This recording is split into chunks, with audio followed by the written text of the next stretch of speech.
নমস্কার, রূপসা রান্নাঘরে নতুন একটা ভিডিওতে আপনাদের সবাইকে স্বাগত। আজকে আবারও চলে এসেছি নতুন একটা রেসিপি নিয়ে। আজকে দেখাবো খুব সহজে কিভাবে মাংস রান্না করতে হয়। যারা জানে না তারাও খুব সহজে বানিয়ে নিতে পারবে না। খুব কম মশলা, তেল তো দেবোই না, খুব সামান্য অল্প একটু তেলেই রান্নাটা হবে। তাহলে চলুন ঝটপট দেখিয়ে দিই।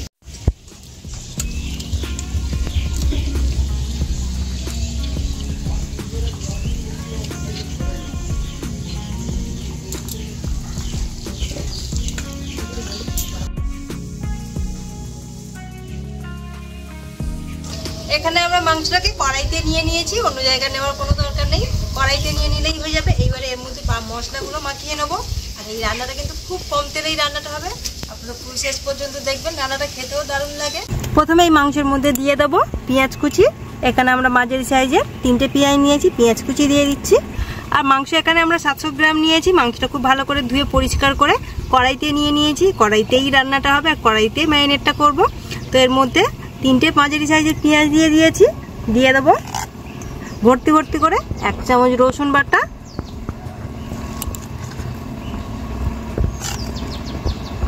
আদা বাটা 1.5 চামচ, আর দিয়ে দেবো একটা টমেটো। টমেটো কুচি করে নিয়েছি, টমেটোটা দিয়ে দিলাম। জিরে গুঁড়ো দিয়ে দেবো 1 চামচ, হাফ চামচ দিয়ে দেবো গোলমরিচ গুঁড়ো, লঙ্কার গুঁড়ো দিয়ে দেবো 1.5 চামচ। এখানে লঙ্কার গুঁড়ো দিয়ে দিচ্ছি 1.5 চামচ। হলুদ গুঁড়ো 1.5 চামচ হলুদ গুঁড়ো দিয়ে দিলাম। দিয়ে দেবো স্বাদ মতো নুন, যা নুন দেওয়ার একেবারেই দিয়ে দেবো, আর দেবো না। আর সব শেষে দিয়ে দেবো তেল। তেলটা খুব বেশি নয়, এই তেলেই রান্না হবে, আর তেল দেবো না। 2 চামচ মতোই তেল দিয়েছি, আর এই তেলেই রান্নাটা পুরোপুরি হবে। এবারে খুব ভালো করে সব কিছু মেখে নেব। একটু হাত দিয়ে ভালো করে মাখতে হবে। এইবারে হাত দিয়ে খুব ভালো করে মেখে নেবো। আর আপনারা চাইলে এর মধ্যে আলুও দিতে পারেন। আলুটা এই সময় দিয়ে মেখে নিতে হবে মশলার সাথে। আমরা দিচ্ছি না আলু।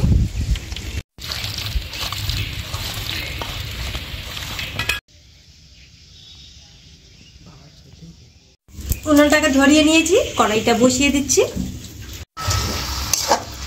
এই মাংস কিছু করবো না, এইবারে এটাকে ঢেকে দেবো। এই যে এই মাংসটাকে ঢেকে দিলাম, এইটাকে ঢাকা দিয়ে খুলে খুলে এটাকে নাড়াচাড়া করে সেদ্ধ করে নেব। ঢাকাটা খুলে একটু নাড়িয়ে দেবো।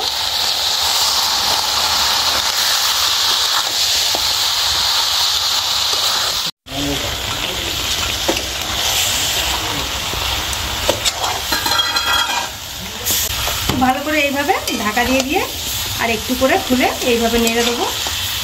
তেলটা যতক্ষণ না ছাড়বে ততক্ষণ এইভাবে একটু নাড়াচাড়া করে নেবো।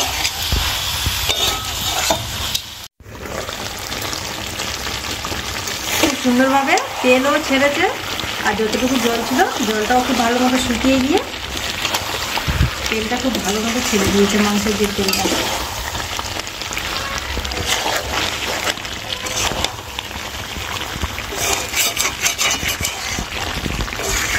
এইবারে দেখুন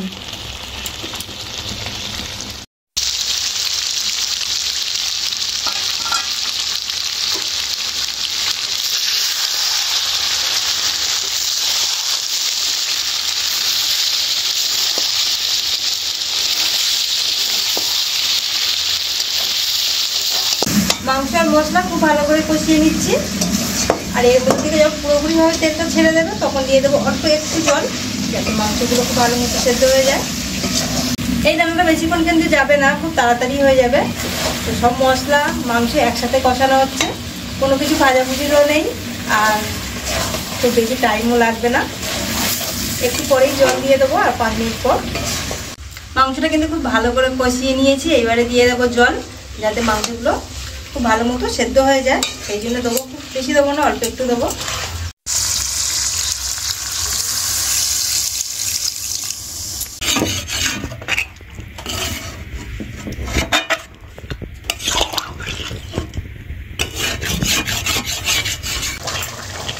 জল দিয়ে মাংসটাকে খুব ভালো মতো 15 মিনিট ফুটিয়ে নেবো। মাংসটা কষাতে কষাতে সেদ্ধ প্রায় হয়ে এসেছিল, তবুই একটু জল দিয়েছি, দিয়ে ফোটাচ্ছি। 15 মিনিট ফুটিয়ে এর মধ্যে বাকি মশলাগুলো দিয়ে দেবো।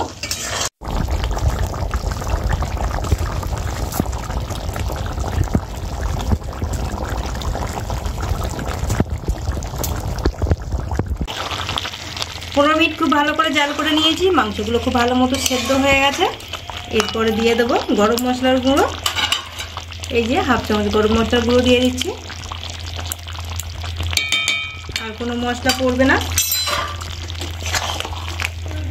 এবার একটু নাড়াচাড়া করে নামিয়ে নেব।